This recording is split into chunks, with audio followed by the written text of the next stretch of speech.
झारखंड की राजनीति में दो राज्यसभा सीट को लेकर अब सियासी घमासान मचने वाला है।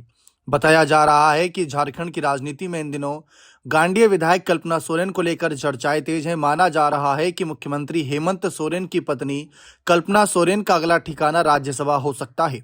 हालांकि इसकी आधिकारिक पुष्टि अभी नहीं हुई।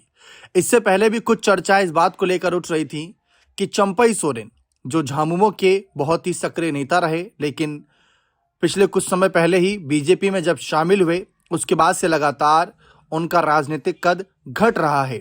क्योंकि अपनी सीट तो बचा ली थी विधानसभा चुनाव में, लेकिन अपने बेटे को 2 बार टिकट दिलवाया और दोनों बार उनको हार का सामना करना पड़ा।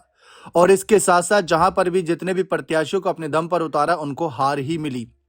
तो ऐसे में बहुत से लोगों ने इस बात का कयास लगाया कि अगर चंपई सोरेन जेएमएम में वापसी आते हैं तो उनको राज्यसभा सीट दी जा सकती है, उनके कद के हिसाब का पद उन्हें दिया जा सकता है, और जो उनकी सरायकेला सीट खाली होती वहां से उनके बेटे को टिकट दिया जा सकता था। लेकिन ये तो खैर एक राजनीतिक समीकरण था जो सिर्फ कहने सुनने में अच्छा लग रहा है।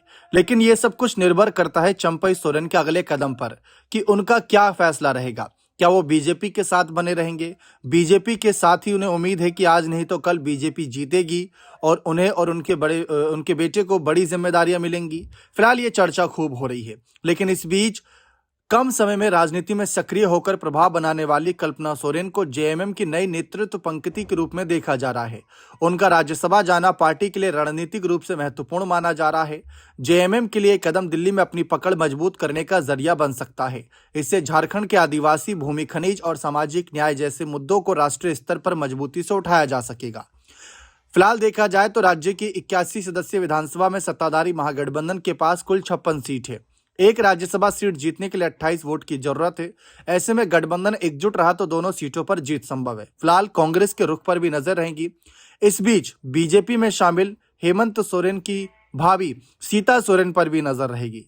अगर कल्पना सोरेन राज्यसभा जाती हैं और गांडीय सीट से इस्तीफा देती हैं तो इस उपचुनाव में किसको आगे किया जाएगा? क्या सीता सोरेन को मौका दिया जा सकता है या उनकी किसी बेटी को आगे किया जा सकता है? यह भी चर्चा रहेगी। फिलहाल राज्य के राजनीतिक समीकरण क्या होंगे, क्या बनेंगे, क्या बिगड़ेंगे, ये देखना दिलचस्प रहेगा। फिलहाल तो अभी सब कुछ कयासों पर है। बने रहे चैनल के साथ। बहुत बहुत शुक्रिया।